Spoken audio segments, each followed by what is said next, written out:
The cone was vanilla soft serve, perfectly spiraled, the kind you'd see at any boardwalk stand in Jersey during the summer rush. But it was February, and the wind off the Hudson cut through Vinnie's jacket like a knife through butter. He held the cone steady as the ice cream truck's window slid shut, the vendor's eyes never meeting his. Vinnie took the cone in both hands, feeling the weight of something more than frozen cream. Inside the swirl, pressed against the wafer, was a photograph. You don't hand a mafia boss ice cream in winter unless you're delivering a message. And messages in this business rarely come with sprinkles. Vinnie Caruso had ruled the West Side for 23 years with an iron fist wrapped in Italian leather. He owned the docks, the unions, half the legitimate businesses from Tribeca to Hell's Kitchen, and most of the illegitimate ones besides. At 56, his hair was still black as crude oil, slicked back the way his father had taught him, the way the old-timers did it when respect still meant something. But standing on the corner of 10th Avenue with a melting ice cream cone in his hands, he felt something he hadn't felt in decades. Fear. He pulled the photograph free, vanilla cream smearing across his thumb. The picture was small, wallet-sized, laminated against moisture. A girl, maybe 19 or 20, dark curls framing a heart-shaped face. She was laughing at something off-camera, her eyes bright with the kind of joy Vinnie had forgotten existed. Behind her, blurred but recognizable, was the fountain in Washington Square Park. Vinnie's chest tightened. The cone dropped from his hand, splattering on the concrete. The girl in the photograph was his daughter, the daughter nobody knew existed. Sofia. 24 years ago, Vinnie had been a soldier, not a boss. He'd fallen hard for a civilian, a graduate student at NYU studying art history, of all useless things. Her name was Alina, and she'd looked at him like he was more than muscle and menace.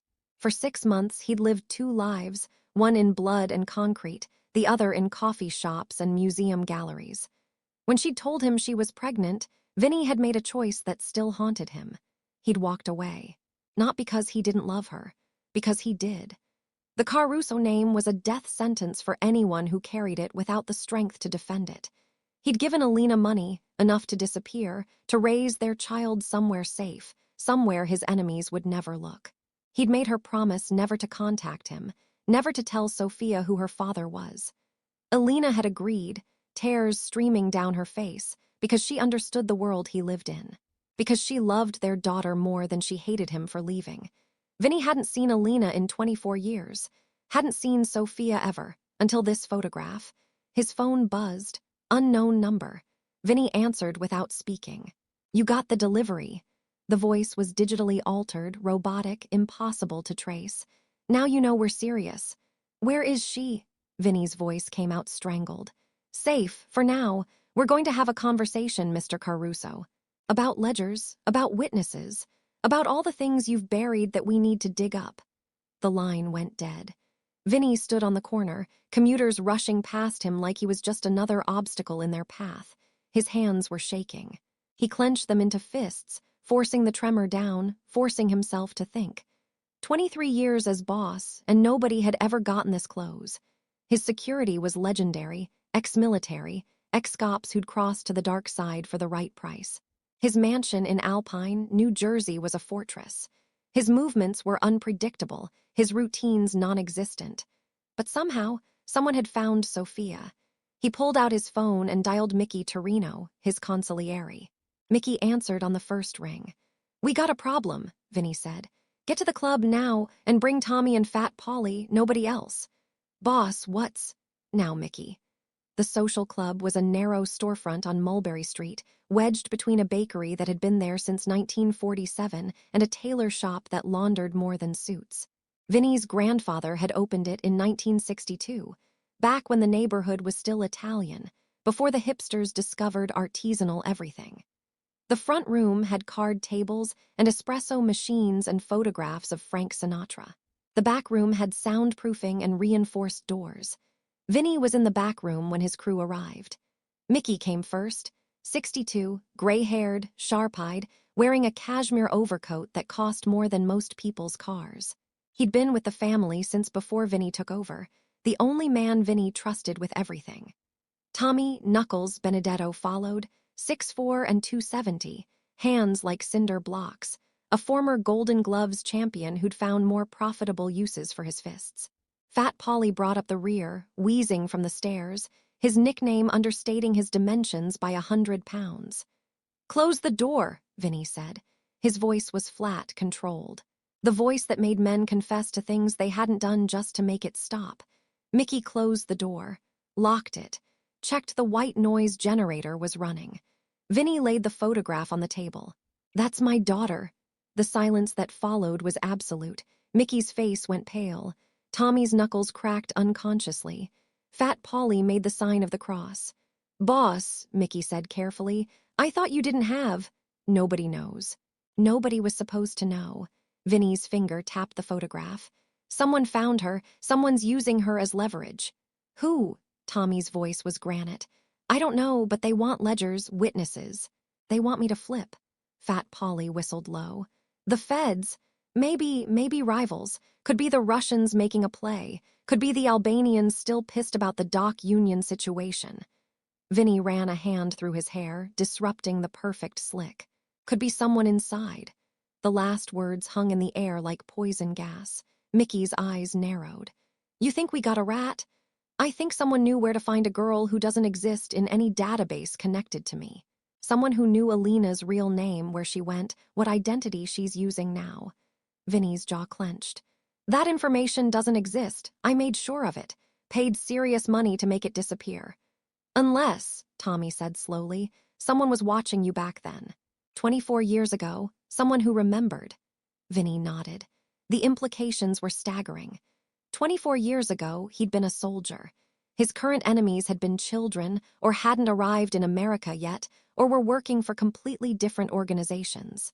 Whoever was behind this had institutional memory, deep roots, or had bought information from someone who did. "I need you to find her," Vinnie said to Mickey. "Alina Martinez, that's the name she was using. Last known address was a brownstone in Park Slope, but that was over 2 decades ago. She's probably remarried, new name, new life. Find her. Quietly." Mickey nodded. "What about the girl, Sofia?" "Find her too." "But Mickey," Vinnie's voice dropped to a whisper, "if you find a body, don't tell me over the phone." Mickey's face softened, just for a second. He'd known Vinnie since Vinnie was 20, back when the world was simpler and loyalty meant something. "She's alive, boss. They wouldn't kill her. She's only valuable breathing." "That's what I'm counting on." Tommy shifted his weight. "You want protection? I can pull some guys, set up a perimeter around your place." "No." Vinnie stood, slipping the photograph into his jacket's inner pocket, right over his heart.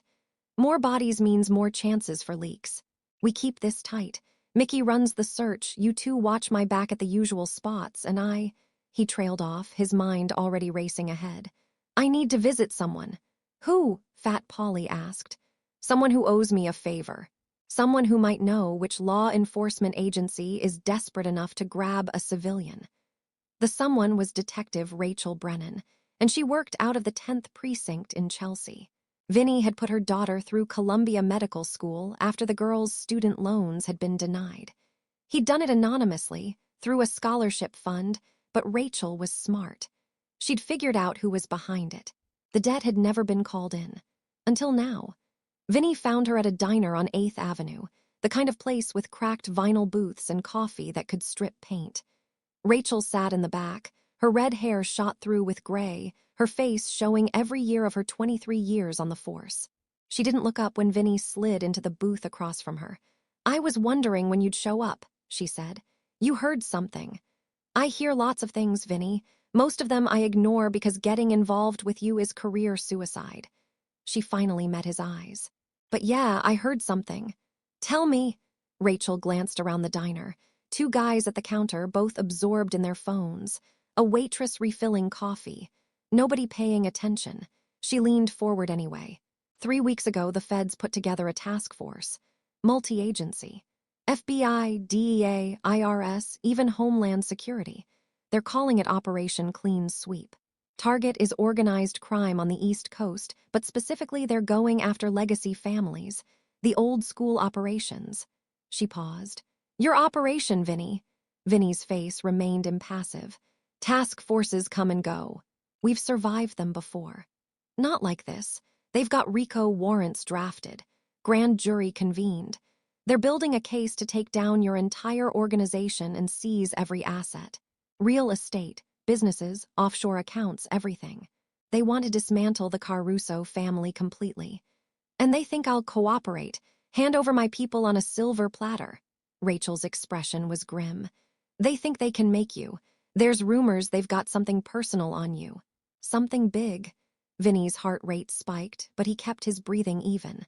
Like what? That I don't know. The task force is compartmentalized. Information is need to know, and I definitely don't need to know. She wrapped her hands around her coffee mug. But Vinnie, listen to me. If they grabbed someone you care about, someone outside the life, you need to be very careful. These aren't dirty cops you can pay off. These are true believers. They'll do whatever it takes. Would they cross the line? Kidnap a civilian? Rachel's silence was answer enough. Vinnie nodded slowly. Your daughter, how's her residency going? She's at Mount Sinai, pediatric surgery. She's happy, Vinnie. She's helping kids. She wouldn't have that opportunity without you. Rachel's voice cracked slightly. I know what you are, what you do, but you gave my daughter a life. So I'm telling you this, be smart. Don't do anything that gives them an excuse to put you in a box forever. Vinnie stood, dropped 3 20s on the table for a $10 tab. Thanks, Rachel. Give your daughter my best. Outside, the temperature had dropped. Vinnie's breath misted in the air as he walked to his car. A black Mercedes S-Class, armored, windows tinted to near opacity. Tommy was behind the wheel, Fat Polly riding shotgun. Vinnie climbed into the back. Where to, boss? Tommy asked. The warehouse, Red Hook. The warehouse was a sprawling concrete structure on the Brooklyn waterfront, technically owned by a trucking company, actually serving as a storage facility for merchandise that didn't go through customs. Vinnie used it for meetings that needed to be off everyone's radar. The building was empty when they arrived. No trucks, no workers, just echoing space and the smell of salt water seeping through the walls. Vinnie's phone rang as they entered. Unknown number again, he answered. I'm listening. Good, you're learning. The robotic voice. We're going to make this simple, Mr. Caruso. You have something we want. Ledgers documenting 20 years of operations. Names, dates, dollar amounts. We know you keep them. Insurance policy against your associates. It was true. Vinnie had meticulously documented every major operation, every significant payment, every piece of leverage he held over politicians and judges and cops. The ledgers were his insurance. If he went down, everyone went down. Mutually assured destruction. And if I give you these fairy tale ledgers you think exist, you get Sofia back, unharmed, and we forget we ever met. I'm supposed to believe the federal government will just walk away. A pause. Then who said anything about the government? The line went dead. Vinnie stared at his phone. Not the feds, or not just the feds. His mind raced through possibilities. If this was a pure law enforcement operation, they'd have grabbed him, not Sofia. They'd have raided his properties, frozen his accounts, made a big public show. Instead, this was surgical. Quiet, personal. Someone wanted those ledgers for themselves. Mickey called 10 minutes later. Boss, I got something. Elena Martinez remarried in 2009. Name's now Alina Hoffman. She's a professor at Hunter College. Art history, just like you said. Lives in Queens, Forest Hills. And Sofia? Student at NYU, senior year. Majoring in journalism. Mickey's tone was carefully neutral. Boss, according to the registrar, she hasn't been to class in 4 days. Roommate filed a missing persons report yesterday. 4 days? They'd had her for 4 days. Vinnie's hand tightened on the phone. Address for Alina. Mickey rattled off a street and apartment number. You want me to go there? No, I'm going. You keep looking for Sofia. Check traffic cameras, subway footage, anything. She's in the city somewhere. They wouldn't take her far. Boss, if this is the feds... It's not, or not just them. Vinnie ended the call. Tommy drove to Forest Hills, navigating the late afternoon traffic with the calm efficiency of someone who'd done a lot of driving for men who couldn't afford to be caught. The address was a modest apartment building, 6 stories, brick facade, the kind of place where school teachers and librarians lived out quiet lives. Vinnie took the stairs to the 4th floor, Tommy trailing behind like a well-dressed shadow. He knocked on apartment 4C. The woman who answered was still beautiful.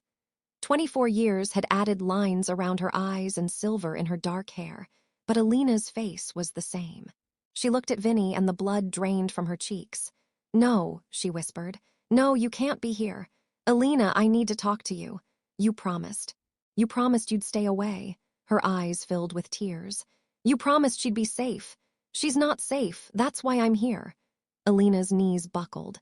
Vinnie caught her, guided her back into the apartment. It was small but warmly decorated.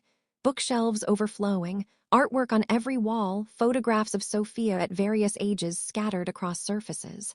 A life lived. A daughter raised. Everything Vinnie had missed.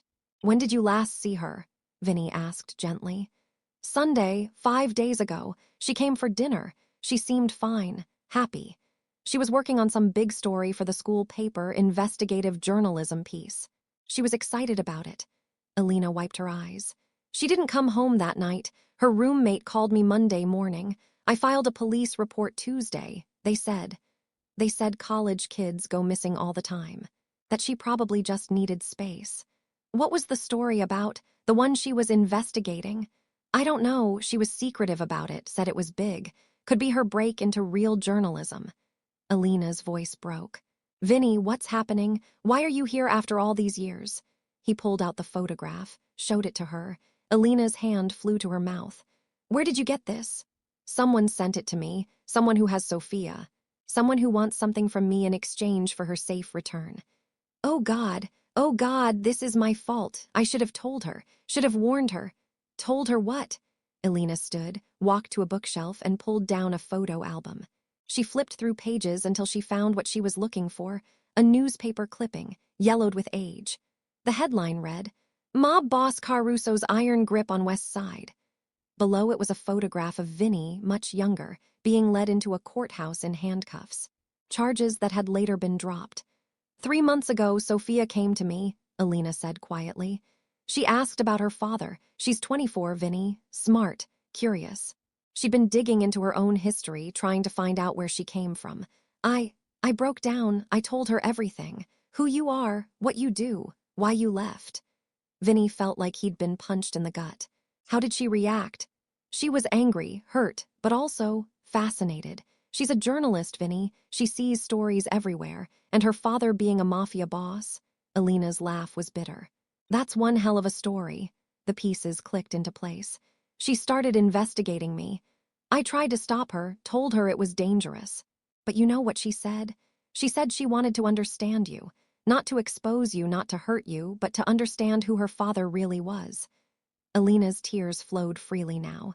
"She went to Little Italy, started asking questions, talking to people. Jesus Christ." Vinnie turned away, his hands shaking. His daughter, the daughter he'd abandoned to keep safe, had walked straight into the lion's den looking for him. And someone had noticed. Someone had seen an opportunity.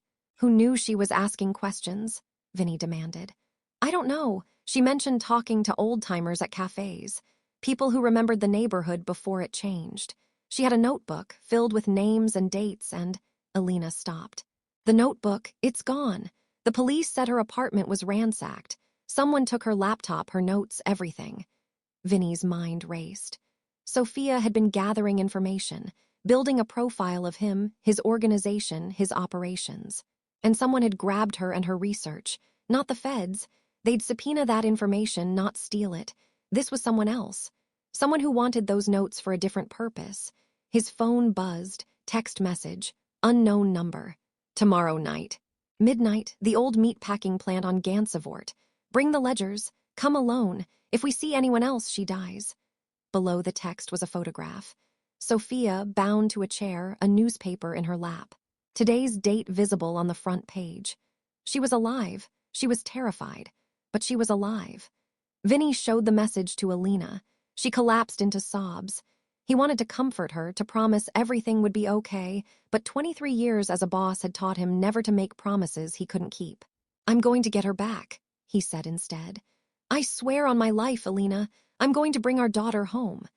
He left Alina with Tommy standing guard outside her apartment and returned to the city.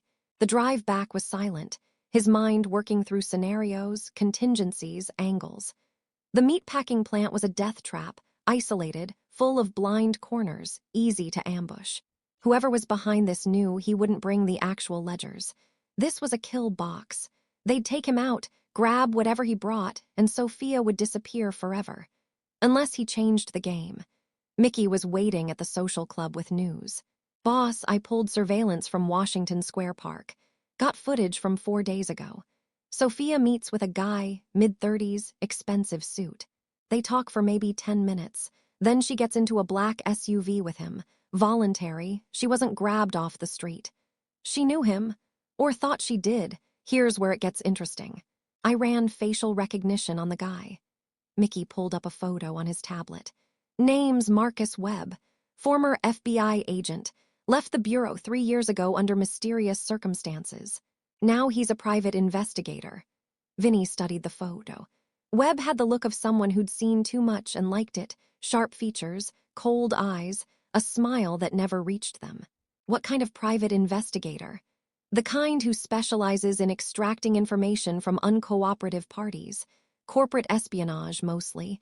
But rumors are he's done wet work. Never proven. So not the feds. This is private. Looks that way. Question is, who hired him? That was the question. Vinnie's enemies were numerous, but most of them wanted him dead, not cooperative. The ledgers were valuable, sure, but only to someone who understood their significance. Someone who knew what leverage they represented. Someone inside the organization. The thought made his blood run cold. For 23 years, he'd trusted his inner circle. Mickey, Tommy, Fat Polly, they were family. But under them were soldiers, associates, guys who'd pledge loyalty with one hand and sell you out with the other if the price was right. "I want you to do something," Vinnie said to Mickey. "I want you to reach out to every captain, every crew chief, every guy who sat at this table in the last 5 years. Tell them there's a meet tomorrow night. Emergency. Tell them the feds are moving and we need to coordinate." Mickey's eyes widened. "Boss, you're not serious. I'm going to smoke out the rat. Whoever's behind this will make a move. They'll have to. And if you're wrong, if it's not one of ours, then I'm wrong, but I don't think I am." Vinnie stood. "Set it up for tomorrow at 9 p.m., the warehouse in Red Hook. Every made guy in the family, no exceptions." Mickey nodded slowly. "What about the exchange? Midnight at the meatpacking plant? I'll be there, but not alone." Vinnie smiled, and it wasn't pleasant. And not with the real ledgers. The next 24 hours were a blur of preparation. Vinnie had his accountant forge a set of ledgers, realistic enough to pass a quick inspection, filled with enough real information to seem authentic, but missing the truly damaging details.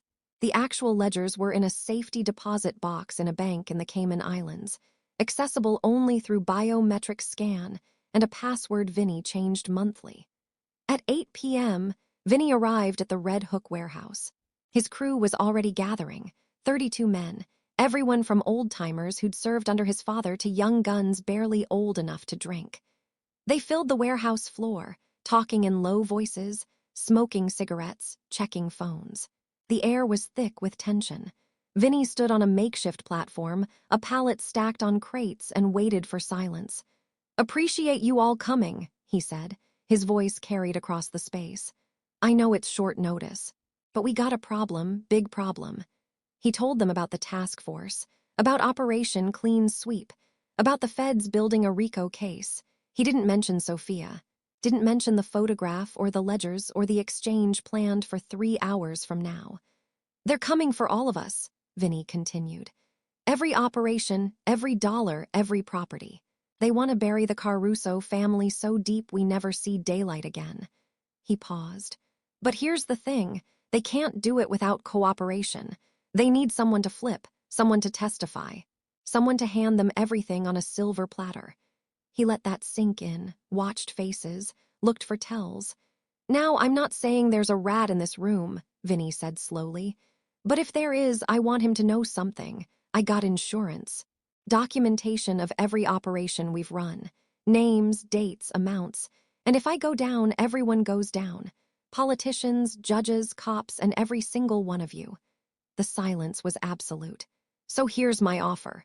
If someone here is thinking about cooperating, about cutting a deal, about selling out this family, walk away now. Leave the city. Disappear. Because if you stay and I find out, there won't be a witness protection program in the world that can save you. No one moved. Vinnie nodded. Good, then we're solid. Mickey's going to coordinate our response. Legal defense, media strategy, the works. We've survived worse than overeager feds. The meeting broke up at 10:30. Vinnie watched his men file out, still searching for the telltale sign. The nervous glance, the hurried exit, the phone call made before reaching the car. Mickey appeared at his elbow. See anything? No, which means either I'm wrong or our rat is very good. Or both. At 11:30, Vinnie left for the meatpacking plant. Tommy drove. Fat Polly stayed behind to coordinate backup. A team positioned 6 blocks away, close enough to respond, but far enough not to trigger alarms. Vinnie wore a wire, audio only, transmitting to Mickey. The meatpacking plant had been abandoned for 15 years, a relic of when the neighborhood was still industrial. Now it was surrounded by trendy boutiques and overpriced restaurants, but the plant itself remained untouched, too contaminated for redevelopment, too expensive to demolish. Perfect for a clandestine meeting. Vinnie entered through the main loading bay at 11:58 p.m. His footsteps echoed on concrete. The smell of old meat and rust hung in the air. Overhead lights flickered, some working, most dead. Shadows pooled in corners. Mr. Caruso, punctual, I appreciate that. The voice came from the darkness ahead. Vinnie walked toward it, his hand near the gun tucked into his waistband. A figure emerged from behind a rusted conveyor belt. Marcus Webb. The photograph hadn't done him justice. In person, he radiated controlled violence, the kind of man who'd killed before and would kill again without losing sleep. Where's my daughter? Vinnie demanded. Safe, for now. Webb nodded toward a metal staircase leading to the second-floor offices. She's upstairs, but before you see her, we're going to have a conversation about those ledgers. I want proof of life first. Webb pulled out his phone. Tapped the screen. A video played, Sofia, still bound to a chair but alive, speaking to camera. Dad, if you're seeing this, don't give them anything. Don't. The video cut off. Vinnie's jaw clenched. The ledgers are in my car, but I'm not handing them over until I see her in person. Fair enough. Webb gestured toward the stairs. After you, they climbed. Vinnie's hand stayed near his gun. Webb followed close behind, too close to draw and fire without Webb reacting. The second floor was a warren of offices with frosted glass windows, most shattered. Webb led him to a corner room. Sofia was there. Vinnie's breath caught. She looked like Alina, same dark curls, same heart-shaped face, but her eyes were his, dark, defiant. Even bound and terrified, she met his gaze without flinching. Hi, Dad, she said. The word hit him like a bullet. Dad. She was real. His daughter was real. Sofia, I'm going to get you out of here. Touching, Webb said. Really, but let's focus. The ledgers, Mr. Caruso. Vinnie pulled a flash drive from his pocket. Everything's here. 20 years of operations. Encrypted, but I'll give you the password once she's free. Webb took the drive, examined it. This better be legitimate. It is, now untie her. Not quite yet. Webb pocketed the drive. See, there's been a complication. My employer has decided the ledgers aren't enough. They want insurance. They want you. Before Vinnie could react, the door behind him slammed open. 2 men entered, guns drawn. Vinnie reached for his weapon, but Webb was faster. A knife appeared in his hand, pressed against Sofia's throat. Don't, Webb said calmly. Hands where I can see them. Vinnie raised his hands. The 2 gunmen frisked him, taking his pistol, finding the wire. They ripped it free. Webb smiled. Did you really think we wouldn't check for surveillance? Please. One of the gunmen was speaking into a radio. Target secured. Moving to Phase 2. Phase 2. Whatever that meant, it wasn't good. Then the gunman turned, and Vinnie saw his face clearly for the first time.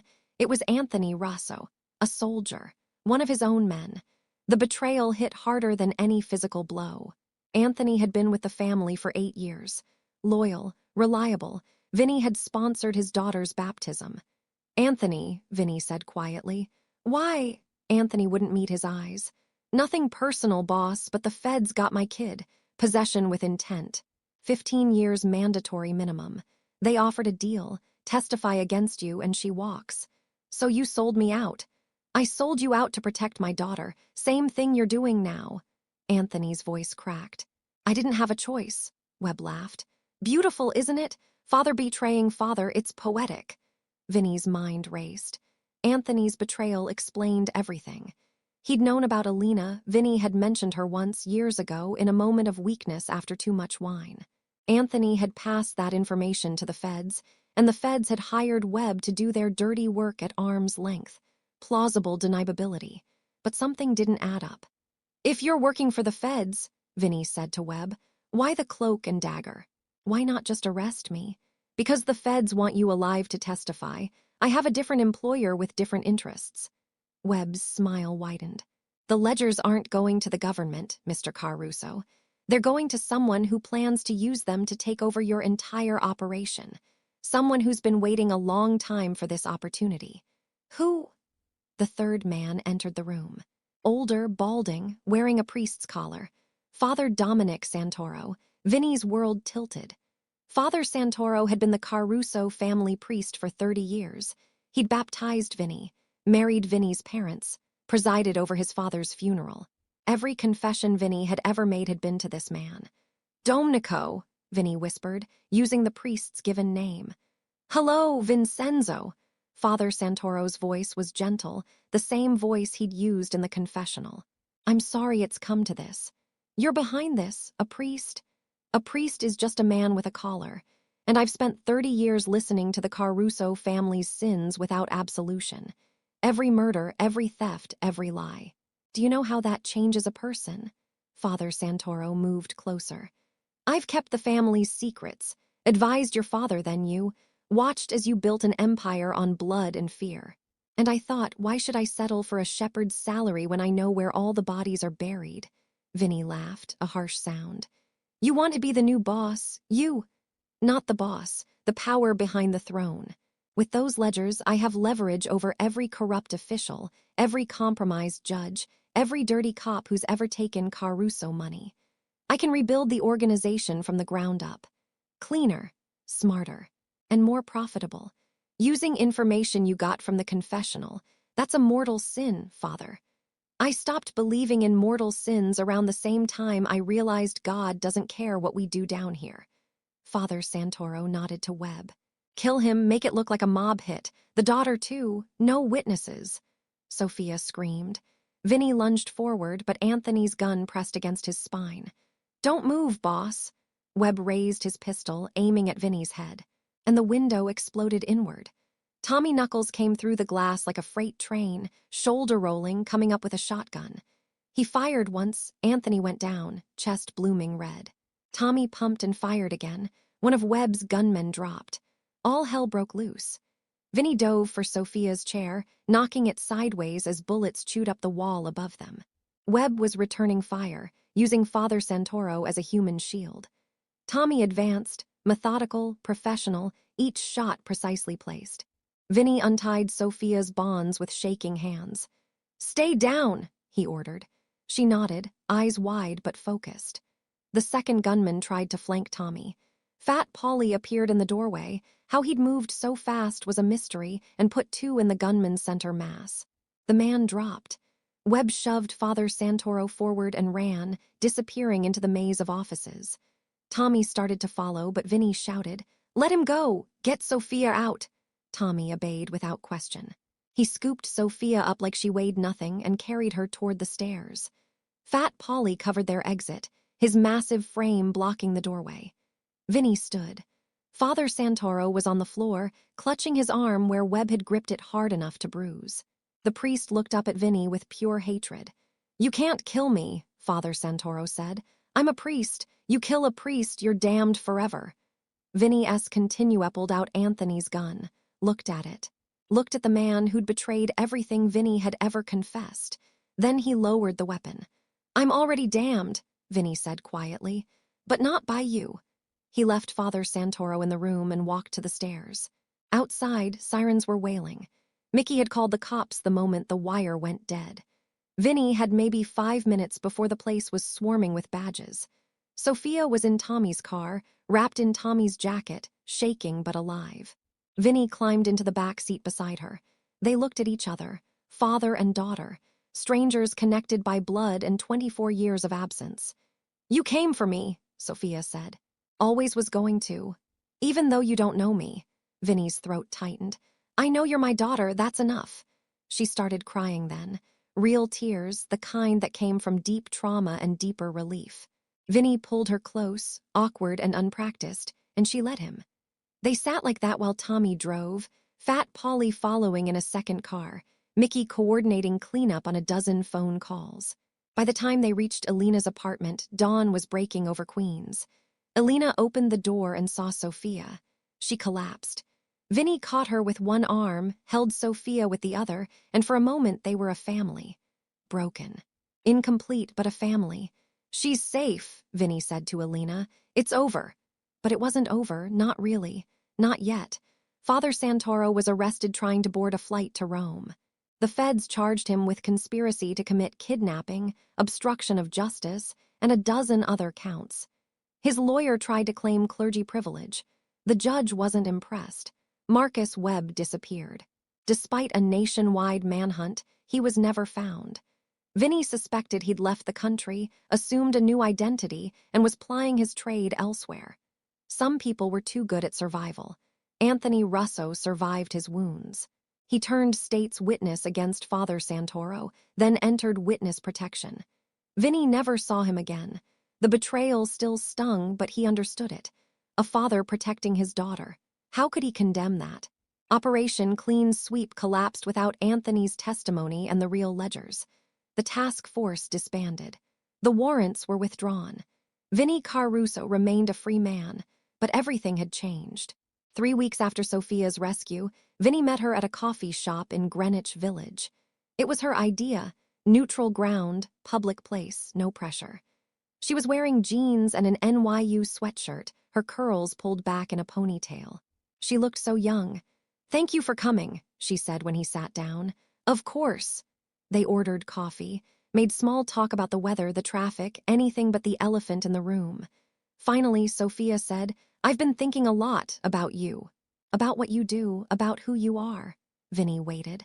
"I'm not going to lie and say I approve, I don't. What you do, it hurts people, destroys lives." She met his eyes. "But you saved mine. You risked everything to save me. So I'm trying to reconcile the man who kills people with the man who's my father." "I don't kill people," Vinnie said. "Not anymore, not for a long time. But you did once." "Yes. How do you live with that?" It was the question Vinnie had asked himself 1,000 times. He gave her the only honest answer he had. "I don't, not well, but I try to do better, make amends where I can, protect the people I care about." He paused. "I know I wasn't there for you, that I can't make up for 24 years, but I'm here now, if you want me to be." Sofia was quiet for a long time. Then she said, "I want to know you, the real you, not the mafia boss, not the legend, just my dad." Something broke open in Vinnie's chest. "I'd like that." They talked for 2 hours. About Alina, about Sofia's childhood, about her journalism dreams.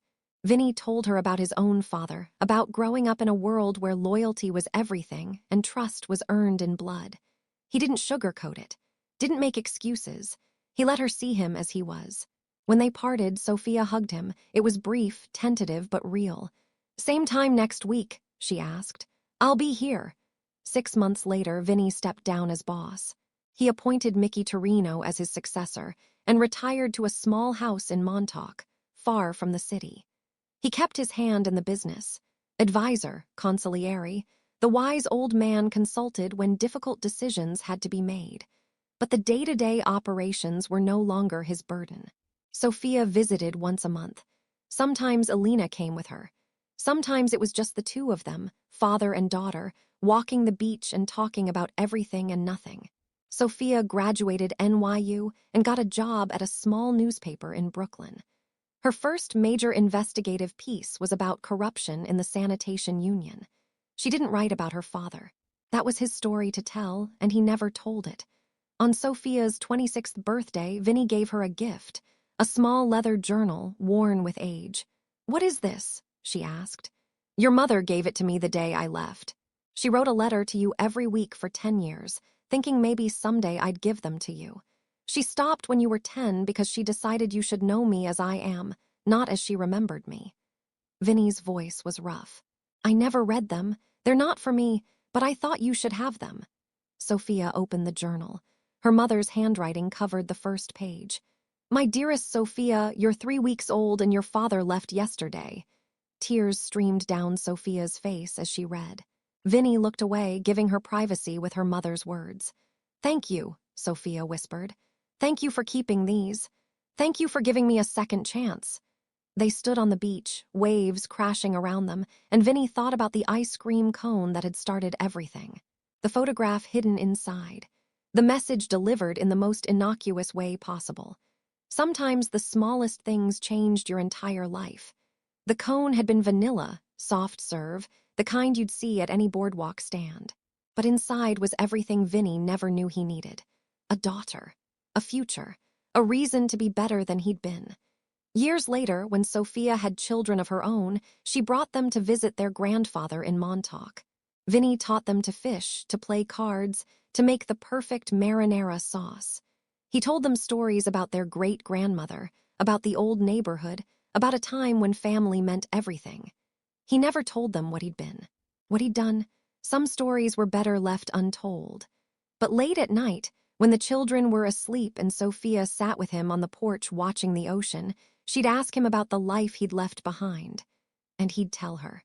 Not to glorify it, not to justify it, but to help her understand. "Do you regret it?" she asked once. "Everything you did," Vinnie thought about the violence, the crimes, the men he'd hurt and the families he'd destroyed, about the weight he'd carry until the day he died. "I regret most of it," he said honestly, "but not the end, not finding you. That was worth everything else." Sofia leaned her head on his shoulder. "I love you, Dad." It was the first time she'd said it. Maybe the first time anyone had said it to Vinnie in decades and meant it completely. "I love you too, kiddo." They sat in comfortable silence, watching the stars reflect on the black water. Vinnie thought about ice cream and photographs and the strange way fate worked. How one moment could crack open your entire world and let the light in. He'd been a boss, a killer, a criminal who'd caused immeasurable suffering. But he was also a father. And that, more than anything else, was the legacy he wanted to leave behind. The ocean whispered its secrets to the shore. The stars turned overhead. And Vinnie Caruso, who'd spent 56 years building walls around his heart, finally knew what it felt like to be whole.